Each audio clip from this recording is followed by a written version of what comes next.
चलिए अगली खबर की ओर आगे बढ़ेंगे, जहां छत्तीसगढ़ के उप मुख्यमंत्री अरुण साव ने कई अहम राजनीतिक और प्रशासनिक मुद्दों पर एक बयान दिया।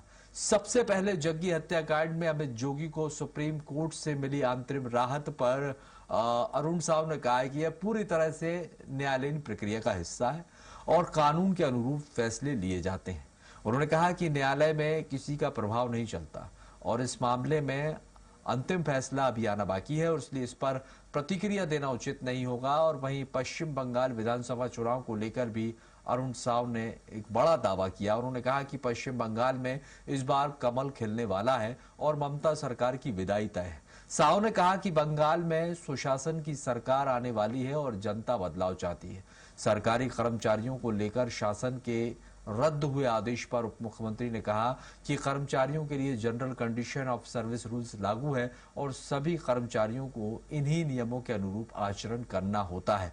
कांग्रेस के बयान पर प्रतिक्रिया देते हुए उन्होंने कहा कि राष्ट्रीय स्वयंसेवक संघ कोई राजनीतिक दल नहीं है और कांग्रेस को यह समझना चाहिए कि कांग्रेस की ओबीसी एडवाइजरी कमेटी की बैठक पर निशाना साधते हुए भी अरुण साव ने कहा कि कांग्रेस ने हमेशा ओबीसी वर्ग के साथ अन्याय ही किया है। न्यायालयीन प्रक्रिया का हिस्सा है। न्यायालय कानून विधि के अनुरूप कोई आदेश करता है, नीचे न्यायालय के आदेश पर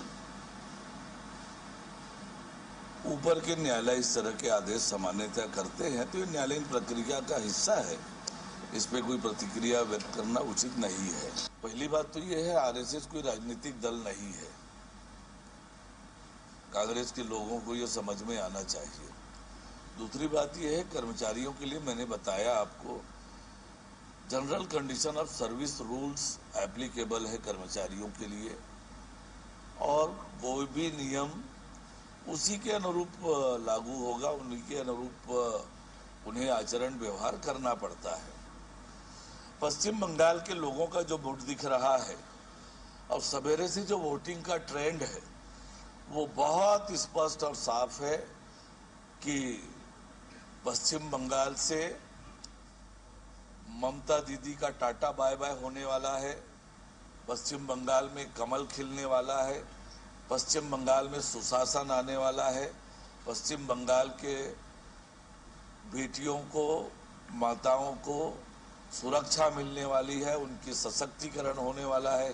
देखिए, जिस कांग्रेस पार्टी ने हमेशा ओबीसी को उपेक्षित रखा, उनके साथ अन्याय किया, अब जब सत्ता से बाहर है तो ओबीसी की याद आ रही है।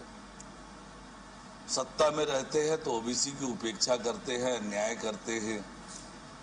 भूपेश बघेल के राज में भी अन्य पिछड़ा वर्ग के साथ अन्याय हुआ। केंद्र में वर्षों तक कांग्रेस की सरकार थी। काका कालेलकर की रिपोर्ट हो, मंडल कमीशन की रिपोर्ट हो या ओबीसी कमीशन को संवैधानिक दर्जा देने का काम हो, ओबीसी बच्चों को एजुकेशन में रिजर्वेशन देने का काम हो,